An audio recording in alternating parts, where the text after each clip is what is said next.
അപകടക്കണിയായി Kasaragod Kunjathur government LP സ്കൂളിന് സമീപത്തെ transformer 2ാം ക്ലാസ്സിനോട് ചേർന്നാണ് സ്കൂളിന്റെ പുറകുവശത്ത് KSEB ട്രാൻസ്ഫോമർ സ്ഥാപിച്ചിരിക്കുന്നത്. അപകടാവസ്ഥ ചൂണ്ടിക്കാട്ടി പരാതികൾ നൽകിയിട്ടും KSEB തിരിഞ്ഞു നോക്കുന്നില്ല എന്ന് നാട്ടുകാർ പറയുന്നു. ദേശീയപാത 66 സർവീസ് റോഡിനോട് ചേർന്നാണ് കുഞ്ചത്തൂർ ഗവൺമെന്റ് LP സ്കൂൾ. 140 വിദ്യാർത്ഥികൾ 4ാം ക്ലാസ് വരെയുള്ള ഈ സ്കൂളിൽ പഠിക്കുന്നുണ്ട്.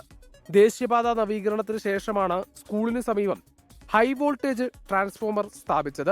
2ാം ക്ലാസിന്റെ പുറകുവശത്ത് ചുമരിനോട് ചേർന്ന് സ്ഥലമൊരുക്കുമ്പോൾ അധ്യാപകർക്കും രക്ഷിതാക്കൾക്കും ആദ്യം ഇക്കാര്യം മനസ്സിലായില്ല. 3 മാസത്തിന് മുമ്പാണ് ട്രാൻസ്ഫോമർ സ്ഥാപിക്കുന്നത്. അതിന് മുമ്പ് വെറും പോസ്റ്റ് മാത്രമേ ഉണ്ടായിരുന്നത്. അപ്പോൾ നമുക്കിപ്പോൾ റോഡിൻ്റെ വർക്ക് നടക്കുന്നത് കൊണ്ട് ഇത് ഏത് ഡിപ്പാർട്ട്മെൻറ്റ് ബന്ധപ്പെട്ടതാണെന്ന് നമുക്കറിയില്ല.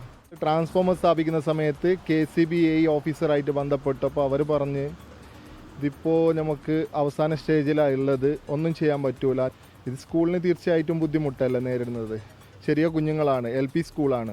ഹൈ വോൾട്ടേജ് ട്രാൻസ്ഫോമർ സ്കൂളിന് സമീപത്ത് നിന്ന് മാറ്റണമെന്നാവശ്യപ്പെട്ട് നിരവധി പരാതികൾ നൽകി. അപകടമുണ്ടാവില്ലെന്ന് KSEB അധികൃതർ പറയുമ്പോഴും ഇക്കാര്യം ഉറപ്പു നൽകാൻ ആരും തയ്യാറല്ല. സ്കൂളിലേക്ക് കുട്ടികൾ വരുമ്പോഴും തിരിച്ചു പോകുമ്പോഴും അപകടം പതിയിരിപ്പുണ്ട്. അതിശക്തമായ മഴയിൽ ഇടിയും മിന്നലും ഉണ്ടാകുമ്പോൾ അധ്യാപകരുടെ നെഞ്ചിലും തീയാണ്.